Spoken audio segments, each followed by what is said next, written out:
Today on Bridges, we're going to talk about child abuse, how it can be prevented, how to recognize the signs, and how to report it. We'll also talk about how together we can make a difference.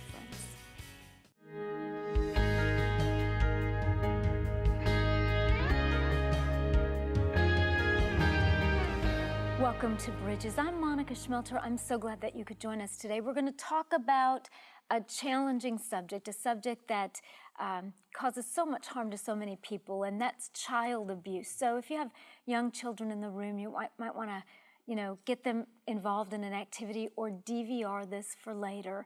Keith Edmonds is my guest again today on Bridges, and Keith, it's so good to have you back. Thank you for having me back. I'm excited to be here. Well, and I want us to talk about this subject because we need to create awareness and help people know what to do if they see the signs and the symptoms. Yeah. And yet it's just such a hurtful subject to so many people. It is. It's painful to talk about, but it's overly important to talk about. So that's kind of my goal, is to use my platform to be able to say, hey, it in fact does happen. Yeah. I think last time we talked about the reports, and there's a report made every 10 seconds in the United States of America. Oh, that's just heartbreaking. Yeah. Because when I think, well, every 10 seconds a report is being made, there are also lots of reports that need to be made. Correct. That aren't being made. So that tells me that this is a huge problem, and these are our children. Yes, these are our future. Yeah.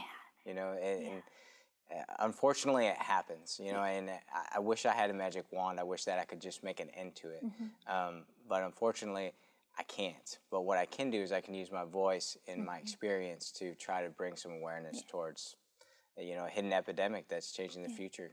And the whole thing is that really together we can make a difference. So we open up this conversation, and if you would, because I want us to talk about, some of the signs of child abuse, how to report it. Let's start with, if we could, just a brief overview of your story and the Edmonds Foundation, and then we'll talk about some of the other issues. Yeah. Well, at the age of 14 months old, my face was held to an electric heater, resulting in the third-degree burns and the scars that you see on my face. Mm-hmm. Doctors didn't know if I was going to live or die for a couple weeks. Luckily, the Lord pulled me through at that time. Amen. My abuser spent 10 years in a state of Michigan prison. I got what I thought was the rest of my life, of a sentence of feeling alone, alienated, and angry. At the age of 35, after a long path of hurting people, and I often say hurt people. Yes, they do. I was able to come to Christ. Amen. And change my life. I found forgiveness for a man that left me physically scarred for life. So you've been able to forgive the abuser. Yes. Now, when I talk about forgiveness, that doesn't mean that I excuse his actions. No.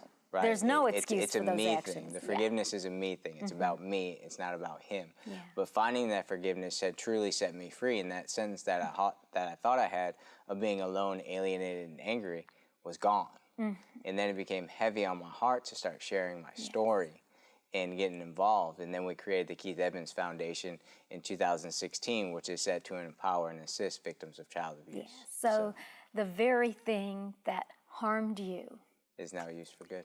Yes, and helping children. So we're glad that you could join us today. And as we put the spotlight, so to speak, on the subject of child abuse and how we can recognize it if it's happening and what we need to do if we suspect something. And so let's go into, Keith, let me ask you one thing first. Who did that? Who held your face? It was my mother's boyfriend at the time. She was a 19-year-old single mother. Looking for love in all the wrong places. And it's easy to do when you're a single mother out there. When you start breaking down statistics and you start getting into hardcore numbers, these perpetrators are not very far from us. It could be a family friend, it could be a family member. It's somebody, more than likely, it's somebody that's involved in the family. It's not just some random stranger in the dark waiting for you. And that's, Keith, what makes it even more tragic, because it's someone that the child knows. And so in your case, you had the physical immediate scars to be taken to the hospital and all of that. But for so many times, it's not that way for children. And because it is somebody close to them, like a family member or whatever, it's hard to speak up, and they don't know how. So let's start today with, what are some of the signs of child abuse, because I've watched these stories on TV, and they'll say Right. all these children were abused, and people will be like, well, now in retrospect, I see that there were some signs, but Right. at the time it didn't make sense. What are some signs? Well, just to name a few, like one obvious one is afraid to go home. Like you don't want to, the child doesn't want to go home. If a child doesn't want to go home, there's chances are there's a reason why that child doesn't want to go home. When you talk about the neglect side, is it the smelly kid in school? That type of thing. And you talk about neglect again, is the kid always trying to get food, like digging through the So trash. like maybe they're hungry. Right, because they're not being fed, or they're being fed dog food. I mean, it's a Oh no, multitude people of don't things. do that. Dave Pelzer, yeah. Dave Pelzer, they have him to Dave Pelzer. Yeah. So the harsh realities, but there are signs, and you can continue to go down them. School performance, sexual behaviors, really aggressive sexual behaviors, you know, being more mature in that respect. You know, the list goes on, and they're providing a top 10 signs for the audience to be able to see that. Yeah, we're going to put the top 10 signs up on the screen so that you can see those. I just wanted us to be able to give an overview of what some of those might be, because all of us are in the path of children probably every day. single day.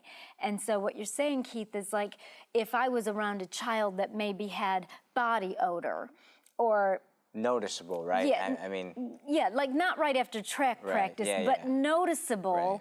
or messy hair or things like that, then that might be a sign to me that everything is not okay at home, because Yes. in most homes, even if they don't have a lot of money, right. people are still able to bathe and Yeah. do just the basic things. Yeah, and there's do's and don'ts too. Like if a child was to confide in you, Monica, the do's and don'ts of that. You know, I was on a child abuse awareness panel last year, and we were talking about another survivor was sharing her story, and not to go into detail about her story, Right. but she confided at age 12 with the school principal, and the principal dismissed it and said, "Your father would never do that." So that abuse continued until age 17, until she walked out of the house and never walked back in. So she went to the principal. She tried to speak She up. tried at age 12, but it was pushed back. So if that child confides in you, you must listen. That child will probably never confide in somebody again. Yeah. Well, especially if they're not believed, because they're dismissed. I cannot imagine how hard it would be for a child. Muster up the courage. Yeah, to say something. To tell on someone that they love. Especially a principal or somebody of power. Yeah, yeah. So, what do we do? If someone does tell me something, Yeah. what's the right response? Stay calm. Tell them that you believe them.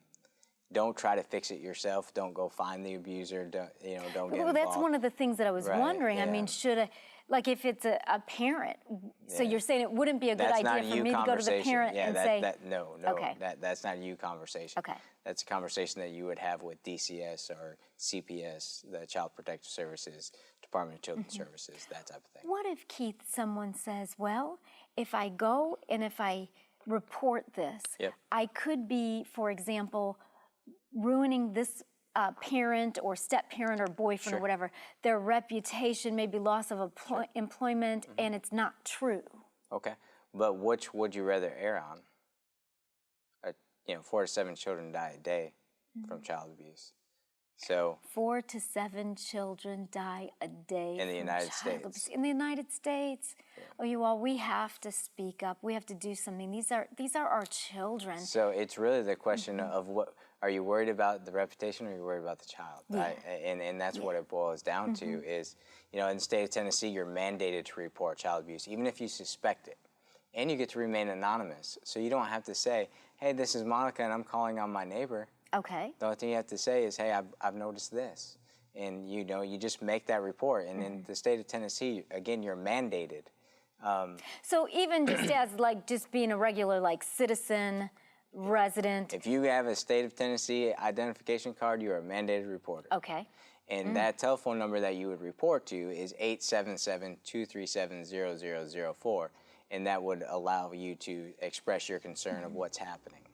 And so then the state of Tennessee then investigates. Yep. And do they call me back and let me know what they find? Or basically I tell And it's on. That's their job. That's their job. And I tell people when I speak out and with the foundation that we have, like, our job is not to be the judge. Our job is not to be the investigators. Our job is to just bring awareness and report if we suspect something's happening. I'm not going around the community acting like I'm a sheriff, right? Right. I'm not looking for it. I'm not hiding in the balances, but just getting to the point of, hey, we have to be aware. Right. Well, and the thing is that as just an average citizen like myself, I don't have the tools and resources, even if I went and talked to the person. Right. Then what? Right. Then you would probably get into an altercation, would be my guess. Yeah, yeah, and that wouldn't help the child. Not at all. I mean, that's not going to help. So it would continue the abuse more than likely. So, but then, so if the child tells me and I report it, because I would do that, Yes. I would report it. Well, you're mandated, so I'm mandated. I would be concerned for the child to go back home that night. Again, which side would you err on? Okay. Would you err on the safety of the child and you doing your part, or would you rather come home and see an ambulance leaving without the lights on? No, I definitely want to do my part, and I know that all of you that are watching today, I know that you want to do your part too, and sometimes these things seem so complex and they're so serious, but we're giving you tips and tools today of how to be prepared. And it's a big step. Yes, it really is to it just is. let the community know. Yeah. Because a lot of times I sit down with people that have no idea they're mandated reporters. They have no idea I what had they no would idea. do if they report. They have no idea what to look for, the do's and the don'ts. And that's what's so important about us and you allowing us to use your platform to get that awareness out there. Well, and I didn't know that there was that special phone number. Yeah, 877-237-0004. And I'm sorry to say that I had one incident in my life where I had to report something. But you know what? I called the police because I didn't know. Right. The person was arrested and did prison time, and it was very, very hard because I knew the person. Right. And well, kudos to you for doing that first and foremost. I needed to protect their child. Yes. And I wasn't sure they had other children. I wasn't sure if other children were involved. But when this child told me this story, I knew that that was true. And it was a lot of years ago, so there may not have been a number there. But as awful as it was the best decision in an awful situation. Amen to that. I mean, that's exactly the feeling that you will get. I mean, in reality, you saved a child's life. Absolutely, absolutely. And that child is now grown up and is married and has a family. You know what I'm saying? Like somebody was really rescued. A lot of times, these children, when they get that knock, they're not mad. They're thankful. Yeah. To be survived. This child, as much as she was scared and all of that, she was relieved that that situation was over. So. And you changed the course of her life. And I just thank God because it took bravery, but we need to want to do the right thing. Well, thank you so much for coming and for sharing. Thank you for having me again. I really appreciate it. And we'd love to have you back again. Look forward to it. We want you to stay with us. We're going to meet MJ, and she's going to talk to us a little bit about her story as we talk about child abuse, the signs, the symptoms, and how we need to respond. You can purchase a copy of today's show for $15. Call us at 615-754-0039 or send a check to the address on the screen. Please mention the program number on the screen.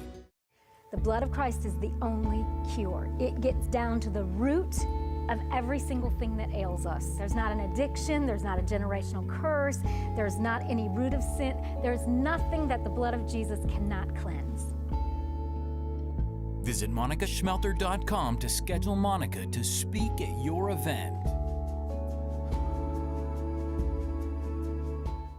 If you're just joining us today on Bridges, we're talking about child abuse prevention. We're taking a look at the signs and the symptoms and what to do if we see signs and symptoms. How do we report that? And right now, MJ is here, and she's going to share with us her story and her message of hope and faith. And MJ, so nice to meet you. Monica, it's great to meet you, and thank you so much for doing this program. Yeah, we are all glad to do it. It needs to be done. It's a tough subject. Yes, ma'am. Yes, ma'am. And a lot of heartbreak and a lot of pain. And so I'm appreciative that you would be willing to come and to share. Thank you. I promised God if He would open the doors, I'd try to have the courage to walk through and share a message of hope and faith. Yeah, and that's what we need to hear the truth, and then we also need to be pointed to hope and faith. Yes, ma'am. Because just the truth alone would just be heartbreaking. So tell us, if you would, MJ, a little bit about your story and why the subject of child abuse prevention is so near and dear to your heart. Well, I'm a survivor, and through help in discovering my story, because I don't have a lot of memory of being a child, of childhood, the one thing I do remember is the day the abuse started. I have that very clear picture. My childhood is very sketchy. I have to say that a grandmother and grandmother is what saved me. I was abused by a family member. It started about the age of 6, and it continued, or the attempts to continue, until I was able to get out of the house and get away. So really, your entire childhood, yes, ma'am, from 6 on, and it's a family member. And so, MJ, if you could, I'm sure you had a sense that there was something wrong with what was going on. Did you ever want to tell, or did you tell? Well, it started so young, and at that young age, perpetrators are great at grooming kids. Sometimes that's the only attention, if you will, a kid gets is just, let me buy you a candy bar, or let me do this and who with wouldn't you, say or yes whatever, to that, to a for candy bar? For a 6-year-old Sure. kid, Yeah. So it just started so subtly. And as I got older, I think it started really coming to my mind that something's not right. I think you really feel like this is something that just happens because you're groomed, and it starts so early in your life. And because, especially as you mentioned that it's a family member, this is someone that trust. you care about and you trust them. I mean, so, I know a lot of times people, if they haven't been in that situation, they don't understand. But, as you listen to us and you join us today, one of the things that I want to say is, if something is the way that you've always grown up, if that's what goes on, it begins to be normalized in the person that it's happening to, And I think that sometimes people minimize that, but I can understand if you're 6 years old and this is a family member, you're just trying to make sense of it all and just get through the day, and I'm sure you were confused. I was, and it was a very confusing time, and as I got older, it started feeling really confusing. It was something that I was fearful of because I found myself trying to get away, and I couldn't. So that was a hard part too. So it took getting out of the house to get away from it. Yeah, and that's one of the things as we are, talking about child abuse prevention today. We have to speak up for children because they are, in a very real sense, trapped. Right? Yes, yeah. You can't get out of the house. You're a minor, or the family member's house, as people are going to special occasions and different things, that they're trapped. So you said grandmother and grandmother. Oh, great grandmother and grandmother. They were so wonderful.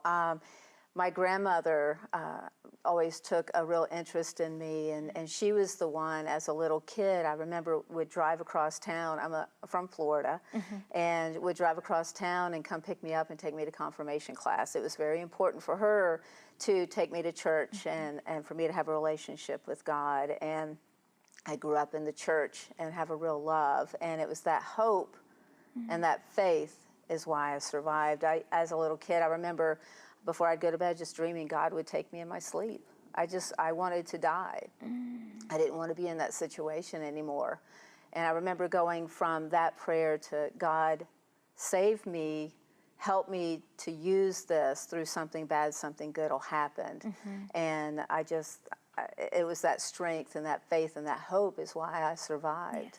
So in the middle of what really is catastrophic daily living, because of the weekend of going to confirmation class, you had faith and hope. I was thrilled to spend time. They loved me. I knew I felt safe there. I felt loved there. But the perpetrator's real good keeping that secret, keep that secret. And my perpetrator used fear. I was afraid of what might happen to my family.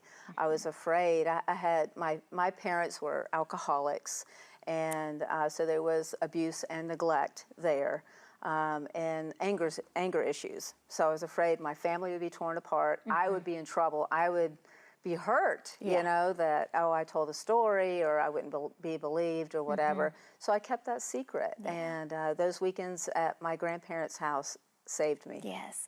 So you had these reprieve at the grandparents', but you were so afraid that you couldn't tell even the safe place. When you were in the safe place, you didn't feel like you could speak up.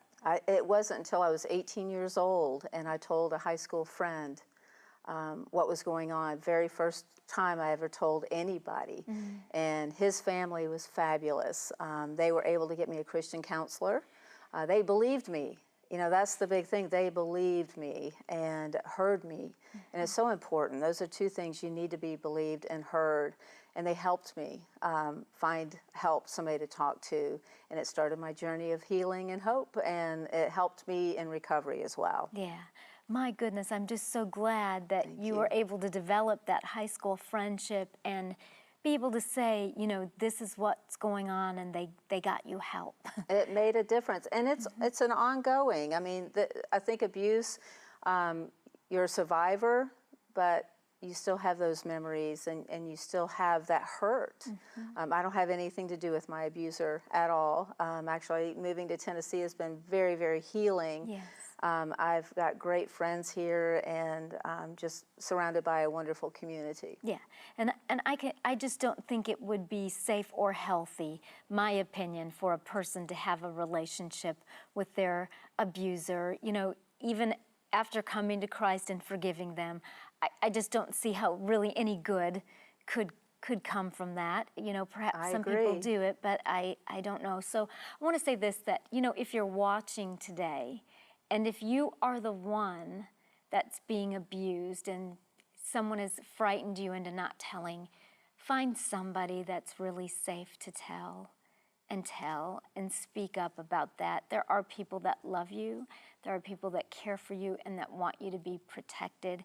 You know, I think, MJ, as we talk about this subject, it's just heartbreaking to me to think about little children where home should be safe and where you should be able to, you know, watch movies and coloring books and, you know, and all that. And you're dealing with not only adult stuff, but like perverted adult stuff. I mean, things that are not,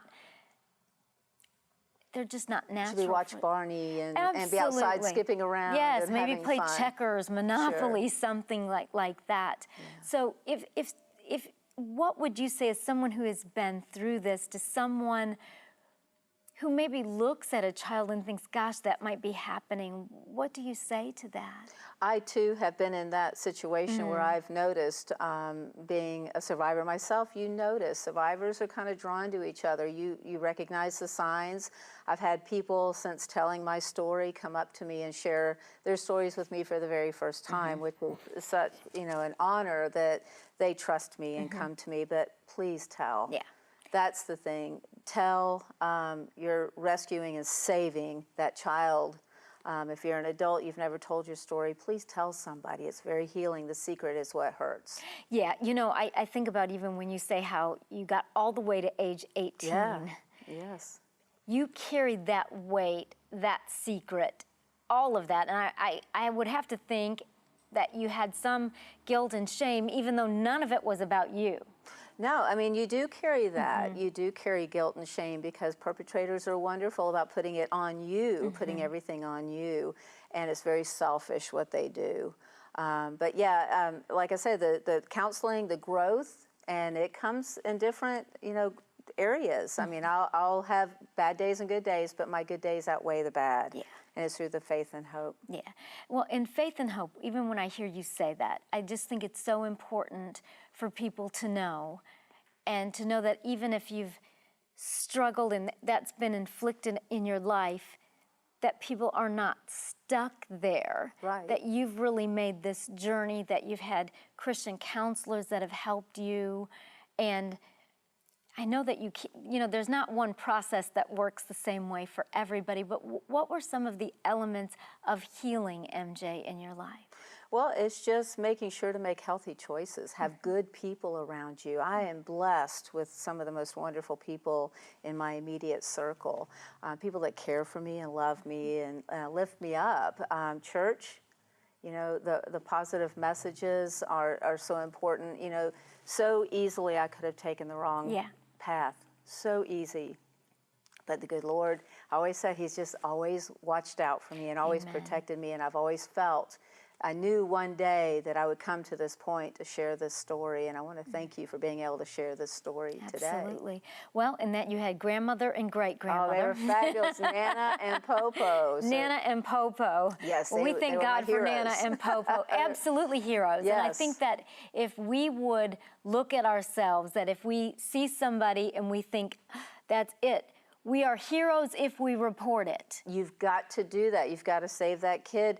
Hurt people hurt yes, people. They do. That's the big thing. And if we can get help for these kids, I've had people in their 50s, I've had people in their 80s come to me that have never shared their story ever.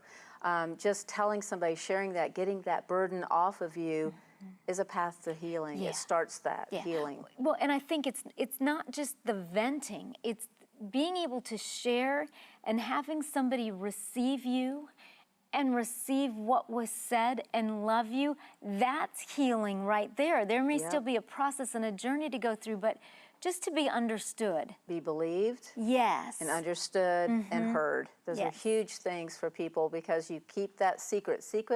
The secret part of it is the hardest part. It's what eats you, just eats you up inside.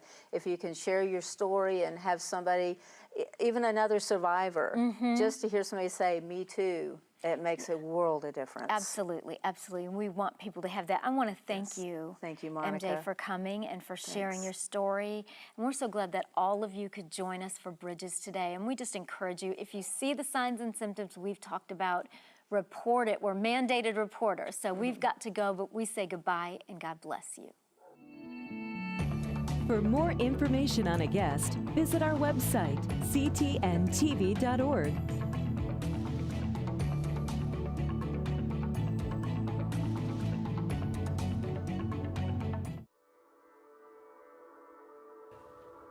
When I truly turned my heart to the Lord, He took every sin I ever did away from me. God really is your other half. God, He's the only person who can really, fill those holes and cracks in your heart that you're so wanting someone to fill. It's no good to have a big dream if you're not putting yourself in motion to go after that.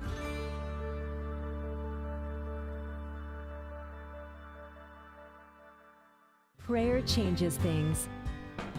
If you need prayer, write to the address on the screen. Call 615-754-0039 or email prayer@ctntv.org.